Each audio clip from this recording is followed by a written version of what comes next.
Hola y bienvenidos. El orgullo tiene un precio, y a veces ese precio es eterno.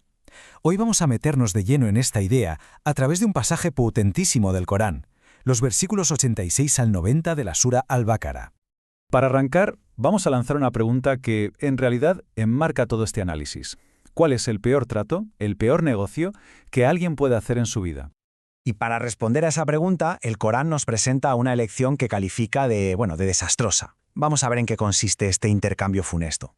El Corán nos pone sobre la mesa una elección con unas consecuencias eternas, la idea de cambiar algo infinito como es el más allá por la vida de aquí, la mundana, que es finita. El versículo 86 de Al-Baqara lo describe básicamente como el peor negocio posible. El texto dice literalmente: esos son los que han comprado la vida de este mundo a cambio del más allá. Por lo tanto, su castigo no será aliviado, ni serán auxiliados. O sea, el mensaje es directo a más no poder.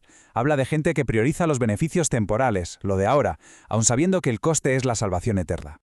Lo interesante aquí, y que se ve muy bien en la diapositiva, es cómo se usa una metáfora casi de negocios. Se compra la vida de este mundo, que es pasajera y en cierto modo engañosa, y se vende el más allá, lo que es eterno y verdadero. Es el peor trato que te puedas imaginar, y ojo, que las condiciones son clarísimas. Ni se te alivia el castigo, ni vas a recibir ayuda.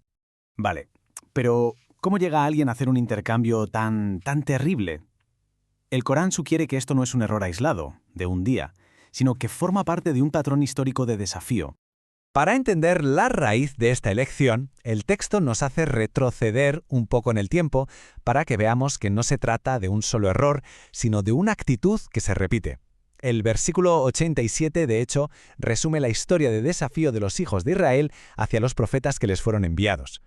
Aquí se describe un patrón de rechazo muy claro, y el Corán lanza una pregunta retórica que va directa a la yugular del problema.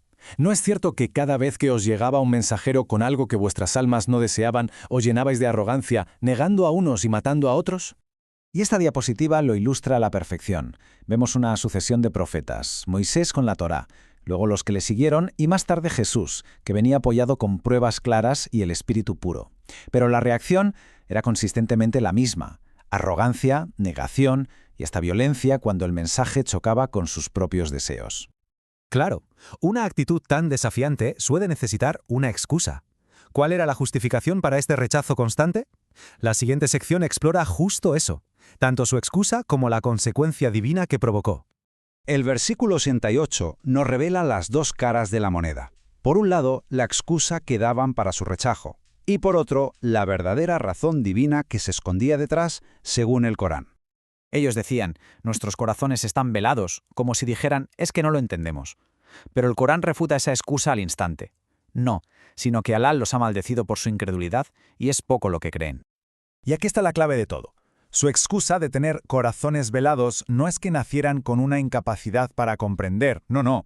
El Corán aclara que es una consecuencia, una maldición divina que viene de su propia incredulidad y su rebelión constante. O sea, el corazón no estaba cerrado de fábrica, se fue cerrando como resultado de sus actos. Y ahora llegamos al clímax del pasaje, el momento que revela una contradicción profundísima y una motivación que de verdad sorprende. Y aquí es donde la historia da un giro irónico. El versículo 89 saca a la luz una contradicción que es asombrosa. Las mismas personas que esperaban con ansias a un profeta fueron las que lo rechazaron cuando por fin apareció. Fijaos en esta paradoja. Antes de que llegara el Corán, ellos rezaban pidiendo un profeta que les diera la victoria y confirmara sus escrituras. Pero cuando ese libro llegó y reconocieron la verdad que traía, la negaron. El cambio es radical. Pasaron de la esperanza a la realidad, y justo en ese momento lo rechazaron. ¿Por qué este giro tan drástico? El Corán apunta a una razón muy humana. La verdad llegó, sí, pero no como ellos querían. No se ajustaba a su orgullo ni a sus prejuicios tribales. Y con esto, la sección final nos desvela la motivación central que había detrás de este rechazo: el verdadero precio que se paga por la arrogancia. Finalmente, el versículo 90 va directo a la raíz del problema. Expone, sin ningún tipo de rodeos, la motivación principal de toda esta negación. Una emoción humana muy simple, pero tremendamente destructiva. Qué miserable es aquello por lo que se vendieron a sí mismos. Negar lo que Alá ha revelado por pura envidia de que Alá conceda su favor a quien Él quiere de sus siervos. La raíz de su negación, de su terrible intercambio, fue la envidia, sin más. Este concepto de ira sobre ira es muy potente. Su incredulidad inicial ya les había costado la ira divina. Pero es que al añadirle la envidia y un rechazo arrogante de una verdad que ellos mismos reconocían, atrajeron sobre sí una ira todavía mayor, una consecuencia agravada. Entonces, ¿con qué nos quedamos de este pasaje? Pues se podrían sacar 3 lecciones clave. 1, que priorizar las ganancias temporales lleva a una pérdida eterna. 2, que los deseos personales pueden llevarnos a rebelarnos contra una verdad que conocemos. Y 3, y quizás la más importante, que el orgullo y la envidia son los velos más cruesos que existen, capaces de cegarnos por completo. Y esto nos deja con una pregunta final, una reflexión que va más allá de la historia y nos interpela directamente.